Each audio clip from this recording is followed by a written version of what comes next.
Visakha CII సదస్సు super success, super hit కూడా. పెట్టుబడుల ఆకర్షణలో ఏపీ టాప్ అంటోంది చంద్రబాబు సర్కార్. 13,25,000 కోట్ల పెట్టుబడులు 16.31 లక్షల మందికి కల్పించేలా ఒప్పందాలు జరిగాయి. ఇది ఆల్ టైమ్ రికార్డ్ అని ప్రభుత్వం అంటోంది. 67 సెషన్లు, 60కి పైగా దేశాల నుంచి 5,000 మంది ప్రతినిధులు, 700 సమావేశాలు. విశాఖలో జరిగిన 2 రోజుల పాటు జరిగిన సిఐఐ సదస్సులో ఏపీకి పెట్టుబడుల జాతర కొనసాగింది. ప్రతిష్టాత్మకంగా నిర్వహించిన ఈ సదస్సులో నా భూతో నా భవిష్యత్ అన్నట్టుగా ఒప్పందాలు కుదిరాయంటోంది గవర్నమెంట్. విశాఖ సమ్మిట్ మీరు చూస్తే సూపర్ హిట్ అయింది. ఇది ఒక చరిత్ర, ఇది ఒక historical event. Companies driven by speed choose AP అంటూ విశాఖ వేదికగా ప్రభుత్వం ఏర్పాటు చేసిన సిఐఐ సదస్సుకు అపూర్వ స్పందనొచ్చింది. రాష్ట్ర చరిత్రలోనే ఎప్పుడూ లేని విధంగా భారీ పెట్టుబడులొచ్చాయి. ఒక్క మాటలో చెప్పాలంటే పెట్టుబడుల జాతర కొనసాగింది. విశాఖ సిఐఐ సమ్మిట్లో 4,975 మంది భాగస్వామ్యమయ్యారు. ఇందులో 630 మంది విదేశీ ప్రతినిధులు. మొత్తంగా ఈ సదస్సులో 613 ఎంఓయూలు జరిగాయి. వాటి ద్వారా 13,25,000 కోట్ల పెట్టుబడులు, 16.31 లక్షల మందికి ఉపాధి లభించనుందని చంద్రబాబు ప్రకటించారు. గడిచిన 17 నెలల్లో 9 లక్షల కోట్లకు పైగా పెట్టుబడులను ఏపీ ఆకర్షించింది. ఇక సిఐఐ సదస్సులో జరిగిన ఒప్పందాలతో ఈ లెక్క 25 లక్షలు దాటింది. ఈ 17 నెలల ప్రభుత్వంలో 20 లక్షల ప్లస్ ఇన్వెస్ట్మెంట్స్ని అట్రాక్ట్ చేయగలిగాం. ఇప్పుడు ఈ కాన్ఫరెన్స్లో మాత్రం ఈ సబ్మిట్లో మీరు చూస్తే 613 ఎంఓయూలు చేశారు. 13,25,000 కోట్ల రూపాయల పెట్టుబడులు వచ్చాయి. 16,31,000 మందికి ఎంప్లాయ్మెంట్ వచ్చే అవకాశం ఉంది. 2 రోజుల పాటు జరిగిన సదస్సులో ఊహించని రీతిలో పెట్టుబడులు, టార్గెట్ కు మించి ఉద్యోగాలు రాబోతున్నట్టు ప్రభుత్వం ప్రకటించింది. ఈ సిఐఐ సదస్సు ద్వారా 20 లక్షల ఉద్యోగాల టార్గెట్ ను చేరుకుంటామన్నారు CM Chandrababu. 20 lakh investment for the last 18 months. We are going to create 20 lakhs plus jobs within 3 years, 4 years time.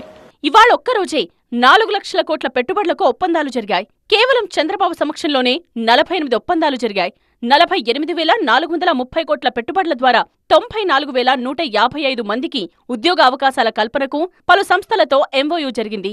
Amaravati quantum వ్యాలీకి 1980 కోట్లతో ఒప్పందం కుదిరింది. వైద్య ఆరోగ్యం, పెట్టుబడులు, మౌలిక సదుపాయాల కల్పన, పరిశ్రమలు, టెక్స్టైల్స్, పర్యాటక రంగాల్లో 48 ఒప్పందాలు జరిగాయి. ఇక మంత్రుల సమక్షంలోనూ భారీగా ఒప్పందాలు కుదిరాయి. 30 ministers have come from different countries. 67 plus sessions, parallel sessions we have conducted. 3,000 delegates have come. More than 650 overseas delegates. 60 countries participation. 700 B2B meetings. Visakha CII సదస్సులో కేవలం పెట్టుబడులే కాదు, ఆలోచనల్ని కూడా పంచుకోగలిగామన్నారు చంద్రబాబు. 60 దేశాల ప్రతినిధులు సిఐఐ భాగస్వామ్య సదస్సుకు హాజరయ్యారని, 700కు పైగా సమావేశాలు జరిగాయని చెప్పారు. అమరావతి అభివృద్ధి నమూనాను సిఐఐ సదస్సులో ప్రదర్శించారు. రాజధాని విషన్ను పారిశ్రామికవేత్తలకు వివరించారు. వికసిత్ భారత్ 2047 లక్ష్యాలకు అనుగుణంగా పాలసీల రూపకల్పన చేశామన్నారు. ఎక్కువ చర్చలకు మేము ప్రాధాన్యత ఇచ్చాం. మామూలుగా మనం ఆలోచిస్తే ప్రపంచం అంతా కూడా ఇన్ని కంట్రీస్ దగ్గర రావడం, 650 మంది ఇంటర్నేషనల్ డెలిగేట్స్ రావడం, దేశంలో ఉండే అన్ని మెగా గ్రూప్స్ ఇక్కడ రావడం, అందరూ కలిసి వాళ్ళు ఎక్కడెక్కడ పెట్టుబడులు పెట్టగలుగుతారో పెట్టే విధంగా ముందుకు పోవడం, రెండోది వాళ్ళ నాలెడ్జ్ని షేర్ చేయడం. శ్రీ సిటీలో మరికొన్ని యూనిట్స్ ను చంద్రబాబు వర్చువల్ గా ప్రారంభించారు. ఇక్కడ 12 ప్రాజెక్టుల ఏర్పాటుకు వివిధ కంపెనీలతో ఒప్పందాలు చేసుకున్నారు. ఈ పెట్టుబడుల ద్వారా 12,365 మందికి ఉద్యోగ అవకాశాలు లభిస్తాయి. త్వరలోనే శ్రీ సిటీకి 6,000 ఎకరాల భూమిని అందుబాటులోకి తెస్తామన్నారు సీఎం చంద్రబాబు. 50 దేశాలకు చెందిన కంపెనీలు ఇక్కడి నుండే పనిచేస్తాయి. 1,50,000 మందికి ఉపాధి కల్పించేలా మోడల్ గా శ్రీ సిటీని మారుస్తామన్నారు. 2028 నాటికి ఉత్తమ పారిశ్రామిక ప్రాజెక్టుగా మారుస్తామన్నారు సీఎం చంద్రబాబు. ప్రముఖ ఏసీ తయారీ సంస్థ డైకిన్ ఏపీలో వ్యాపార విస్తరణలో భాగంగా మరో 2,500 కోట్ల పెట్టుబడులు పెట్టనుంది. రేమాండ్ ప్రాజెక్టులకు సీఎం చంద్రబాబు వర్చువల్ గా శంకుస్థాపన చేశారు.